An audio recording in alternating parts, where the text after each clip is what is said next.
रिया और आर्यन कॉलेज के समय से एक दूसरे से बेइंतहा मोहब्बत करते थे। उनकी लव स्टोरी किसी फिल्मी कहानी से कम नहीं थी, एक दूसरे के लिए कुछ भी कर गुजरने को तैयार।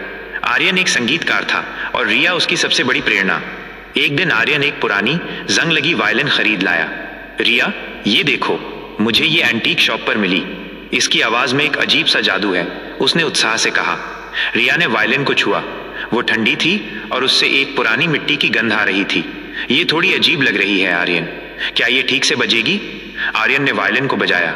उसमें से एक अजीब मधुर और उदास धुन निकली जो रिया के दिल को छू गई। ये धुन इतनी खूबसूरत थी कि दोनों मंत्रमुग्ध हो गए। लेकिन उस रात के बाद से कुछ बदल गया। आर्यन उसी धुन को बार बार बजाने लगा।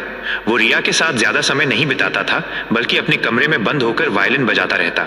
रिया उसे बुलाती तो वो बस यही कहता, रिया, ये धुन, ये मुझे कुछ याद दिला रही है, पर क्या, ये मुझे पता नहीं। रिया को चिंता होने लगी। आर्यन का रंग पीला पड़ गया था, उसकी आंखें लाल रहती थीं और वो अक्सर गहरी सोच में डूबा रहता था। एक दिन जब आर्यन वायलिन बजा रहा था, रिया ने दरवाजे से झांका।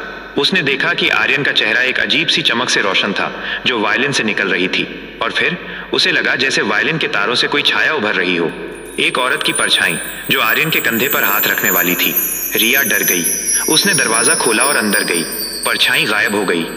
आर्यन, ये वायलिन ठीक नहीं है, इसे फेंक दो, रिया ने लगभग चीखते हुए कहा। आर्यन ने उसे खाली नजर से देखा।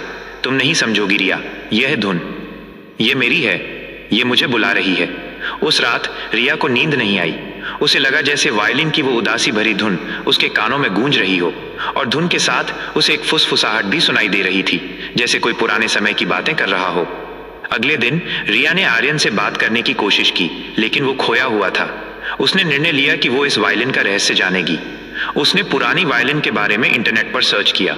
उसे एक ब्लॉग मिला जिसमें द घोस्ट वायलिन नाम से एक कहानी लिखी थी। कहानी के अनुसार ये वायलिन एक नर्तकी डांसर की थी जो 19वीं सदी में अपने प्रेमी एक संगीतकार के प्यार में पागल थी। जब संगीतकार उसे छोड़कर चला गया तो उसने उसी वायलिन के साथ आत्महत्या कर ली। कहानी में लिखा था कि उसकी आत्मा वायलिन में बस गई और वो उन संगीतकारों को बुलाती है जिनकी धुन में प्यार की तड़प होती है। रिया का दिल दहल गया। उस नर्तकी का नाम लिलिया था। रिया भागी हुई आर्यन के कमरे में गई।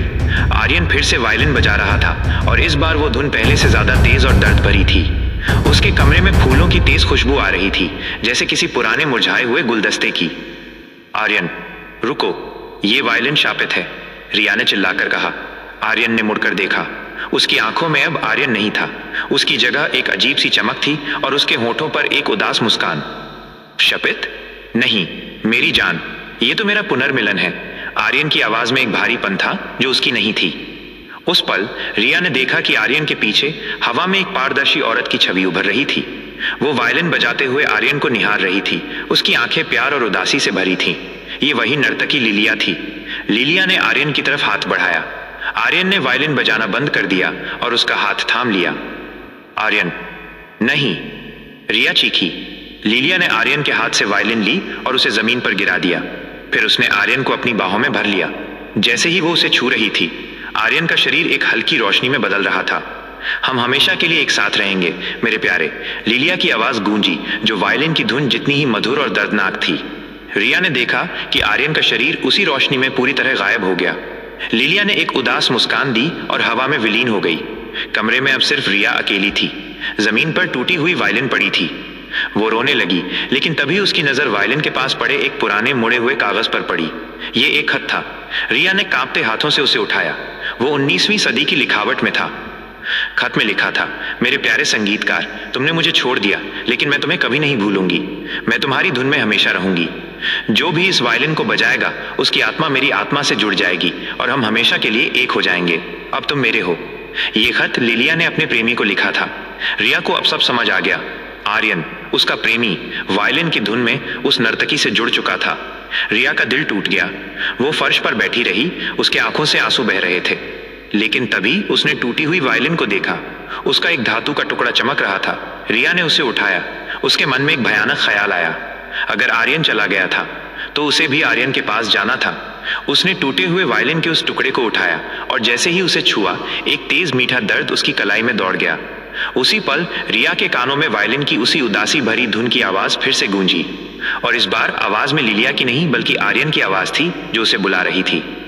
रिया, आ जाओ, हम यहाँ इंतजार कर रहे हैं। कमरे की खिड़की से एक ठंडी हवा अंदर आई और टूटी हुई वायलिन के पास रखी एक पुरानी फोटो जिसमें रिया और आर्यन एक साथ मुस्कुरा रहे थे, जमीन पर गिर गई। फोटो कांच टूट गया और आर्यन का चेहरा अंधेरे में गायब हो गया।